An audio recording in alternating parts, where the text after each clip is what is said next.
Hello viewers, রিস্তা take চ্যানেলের আরও একটা নতুন ভিডিওতে আপনাদেরকে স্বাগত জানাই। আজকে আমরা প্রতিদিনের মতোই আমাদের চ্যানেলের তরফ থেকে আপনাদের কাছে একটা নিয়ে এসেছি নতুন ভিডিও, যেখানে আমরা বাংলার যে শস্য বিমা, সেই শস্য বিমার অ্যাপ্লিকেশন ফর্ম আপনারা কীভাবে পাবেন, কীভাবে অ্যাপ্লিকেশন করবেন, কোথায় জমা দিতে হবে, কী কী ডকুমেন্টস লাগবে, সে সমস্ত বিষয় নিয়ে আমরা আজকে আমাদের এই ভিডিওতে আলোচনা করব। আপনারা পুরো ভিডিওটা দেখুন, কোনো স্কিপ না করে, তাহলে কিন্তু আপনারা নিজেদের ফর্মগুলো অবশ্যই নিজেরাই খুব সহজেই ফিল আপ করে নিতে পারবেন এগুলো, এবং সেগুলো ডকুমেন্টস নিয়ে আপনারা আপনাদের যে অফিস আছে, অধিকর্তার যে কার্যালয়, সেখানে আপনারা কিন্তু জমা দিতে পারবেন এবং এই যে প্রকল্পটা, সেই প্রকল্পটার সুবিধা কিন্তু খুব সহজেই পেতে পারবেন। তো দেখুন, প্রথমে আপনাদেরকে বলি যে আপনারা যদি বাংলা শস্য বিমার যে অফিসিয়াল ওয়েবসাইট আছে, আপনারা সেখান থেকে আপনার ডিটেলসগুলো আপনারা পেয়ে যাবেন। এই যে এখন যে বাংলা শস্য বিমার যে অ্যাপ্লিকেশনটা হচ্ছে, সেটা কিন্তু শুধুমাত্র ধানের অ্যাপ্লিকেশন, শুধুমাত্র যারা যারা ধান আপনারা রোপণ করেছেন, আপনারা সে সমস্ত চাষিরা বা কৃষক বন্ধুরা আপনারা কিন্তু অ্যাপ্লিকেশন করতে পারবেন। আপনারা যদি পশ্চিমবঙ্গের অধিবাসী হন, বা আপনারা যদি পশ্চিমবঙ্গে যেখানে যেখানে ধান অধ্যুষিত এলাকা, সেই সমস্ত জমিগুলোতে আপনারা তার বিমাটা করাতে পারবেন বাংলা শস্য বিমার আন্ডারে। তো দেখুন, প্রথমে বাংলা শস্য বিমার যে ফর্মটা, সেই ফর্মটা দেখুন আপনাদেরকে দেখাচ্ছি। এখানে আমরা দেখতে পাচ্ছেন, আপনারা এটা বাংলা শস্য বিমা খরিফ 2025 মরশুম ধান, অর্থাৎ এটা শুধুমাত্র ধানের জন্যই আপনারা এই ফর্মটা ফিল আপ করে জমা দিতে পারবেন এই বিমাটা করার জন্য। এবং আপনারা এটা দেখতে পাচ্ছেন, আপনারা এখানে আগে যে সমস্ত আপনার ফর্মগুলো দেখেছেন, সেগুলো কিন্তু বাজাজ এলিয়ান্স ইন্স্যুরেন্সের আন্ডারে ছিল। এখানে দেখতে পাচ্ছেন আপনারা ফর্মটা কিন্তু SBI জেনারেল ইন্স্যুরেন্সের আন্ডারে আছে। এটা হচ্ছে অফিসিয়াল ফর্ম। এই ফর্মটা আপনারা প্রত্যেকেই অরিজিনালভাবে আপনারা আপনাদের পঞ্চায়েত বা মিউনিসিপ্যাল কর্পোরেশন বা আপনারা আপনাদের বিডিও অফিস থেকে কিন্তু কালেক্ট করে নিতে পারবেন, বা আপনাদের এলাকায় যে সমস্ত ক্যাম্পগুলো হবে, সেই ক্যাম্প থেকে আপনারা এই ফর্মগুলো কালেক্ট করে নিতে পারবেন। এটা কিন্তু আপনারা অরিজিনাল কালেক্ট করবেন, কেননা এখন শুধুমাত্র অরিজিনালগুলোই অ্যাকসেপ্ট হচ্ছে। আপনারা যেখানে জমা দিতে যাবেন, সেগুলো কোনো জেরক্স বা অন্য কিছু করলে কিন্তু জমা হবে না। তো সেটা আপনারা আপনাদের অফিস থেকে, সে পঞ্চায়েত হোক বা মিউনিসিপ্যালিটি বা ক্যাম্প থেকে বা বিডিও অফিস থেকে আপনারা অরিজিনাল কালেক্ট করে নেবেন।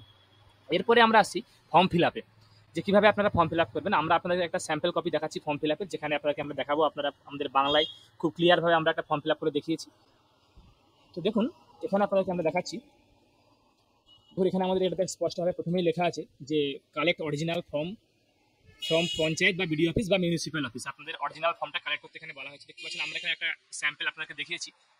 দেখুন, প্রথমে এখানে আছে যে কৃষকের নাম, অর্থাৎ আপনাদের নাম, আপনারা যারা যারা অ্যাপ্লিকেন্ট, আপনাদের যে কৃষকের যে নাম, সেই নামটা আপনারা এখানে বাংলা এখানে ভালোভাবে লিখবেন।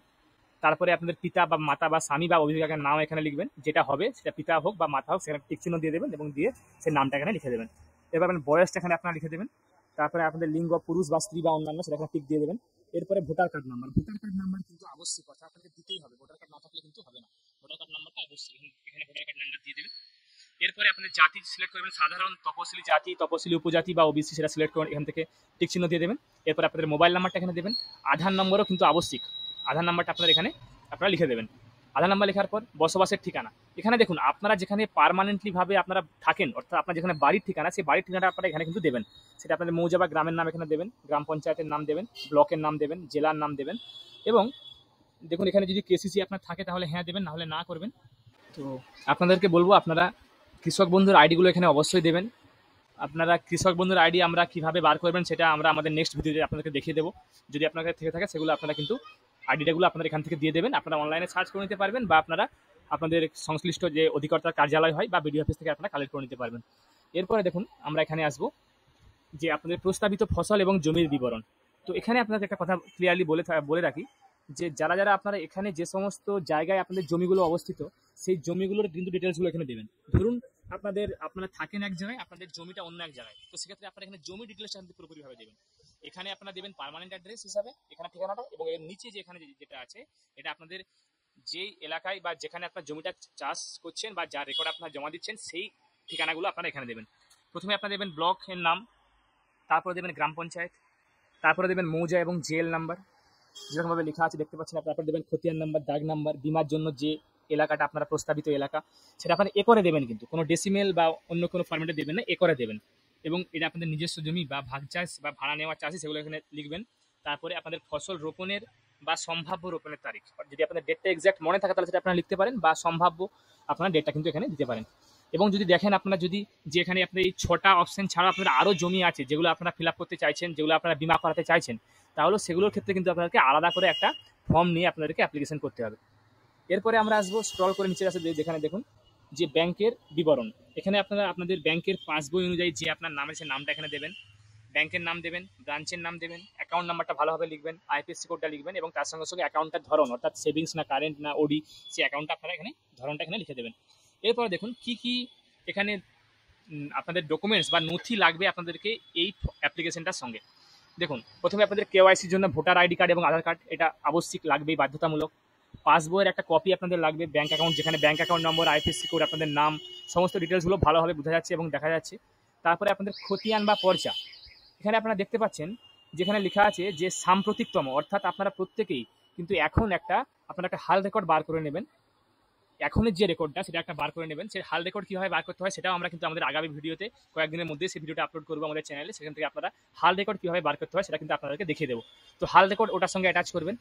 এবং যদি আপনাদের ভাগ চাষি বা নিজের নামে জমি না থাকে তাহলে সেক্ষেত্রে আপনাদের যে অধিকার সংক্রান্ত যে শংসাপত্র সেটা কিন্তু আপনাদেরকে এর সঙ্গে অ্যাটাচ করতে হবে। এরপরে দেখতে পাচ্ছেন আপনারা যে সহ কৃষি অধিকর্তা বা তার প্রতিনিধি বা ভূমি সংস্কার দপ্তর থেকে আপনারা যে জমি চাষ করেছেন তার একটা শংসাপত্র সেটা কিন্তু আপনাদেরকে এখানে এটার সঙ্গে আপনাদেরকে কপিটা দিতে হবে। তারপরে এখানে একটা দেখুন ডিক্লারেশন দেওয়া আছে, সেলফ ডিক্লারেশন। তারপরে এখানে আপনারা এখানে একটা আপনাদের নিজেদের সই করে দেবেন। এখানে একটা আপনাদের সই করার পর এখানে দেখুন এটা একটা প্রাপ্তি স্বীকারের ফর্ম। এখানে আপনারা আপনাদের নাম লিখবেন, শ্রী বা শ্রীমতী নাম লিখবেন, আপনাদের পিতা বা স্বামী বা অভিভাবকের নাম লিখবেন, তারপরে কোন গ্রাম পঞ্চায়েতের আন্ডার সেটা লিখবেন, তারপরে ব্লক, তারপরে আপনাদের জেলা, তারপরে তারিখটা দেবেন কোন ডেটে আপনাদের কোন তারিখে আপনারা কি ফসলের জন্য মানে ধান যেহেতু ধানের এটা ফর্ম সেই ধান ফসলের জন্য টোটাল কত জমির জন্য আপনারা। তো এটা আপনারা দেখুন ফর্ম এটা আপনারা ফিল আপ করে নিয়ে যেতেও পারেন বা দেখুন এটা অনেক সময় কী হয় যেখানে প্রচুর ভিড়ের কারণে আপনারা শুধুমাত্র ফর্ম ফিল আপ করে নিয়ে গেলে ভালো হয়, না হলে সেটা কিন্তু ওনারা হয়তো ফিল আপ করে দেবেন বা এটা আপনাদের রিসিপ্ট হিসাবে ওনারা আপনাদের কিন্তু কেটে আপনাদেরকে এটা ফেরত দিয়ে দেবেন। জমা দেওয়ার সময় আপনারা পুরোটা ওনারা নিয়ে নেবেন, যে অধিকর্তা যে সমস্ত অধিকর্তাগুলো আছেন ওনারা নিয়ে নেবেন এবং এই পোর্শনটা আপনাদেরকে কেটে কিন্তু ওনারা দিয়ে দেবে। এখানে একটা স্ট্যাম্প এবং সই সহ আপনাকে এটা দিয়ে দেবেন। এটা আপনারা পরে আপনাদের স্ট্যাটাসটা চেক করার সময় বা আপনাদের এনকোয়ারির সময় কিন্তু এগুলো কাজে লাগবে। তো এগুলো এই অনুযায়ী ফিল আপ করে নেবেন এবং তারপরে যখন জমা দেওয়ার সময় দেখবেন এটা আপনাদের কেটে কিন্তু ওনারা ফেরত দিয়ে দেবেন এই অপশনটা, এই পোর্শনটা শুধুমাত্র। তো আশা করি যারা ভিডিওটা আপনারা দেখলেন তারা হয়তো বুঝতে পারলেন যে আপনারা কিভাবে নিজেরাই খুব সহজেই আপনারা আপনাদের বাংলা শস্য বীমার অ্যাপ্লিকেশনটা বা ফর্মটা ফিল আপ করে নিতে পারবেন এবং তার সঙ্গে সঙ্গে কী কী নথি লাগবে আপনাদেরকে জমা দিতে সেগুলো আপনারা কীভাবে জমা দেবেন তারা হয়তো বুঝতে পারলেন।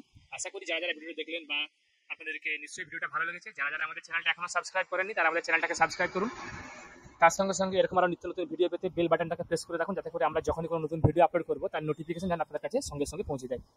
আমি আপনার কাছে আবারও কোনো নতুন টপিক বা নতুন কন্টেন্ট নিয়ে নতুন ভিডিও নিয়ে আসবো। ধন্যবাদ।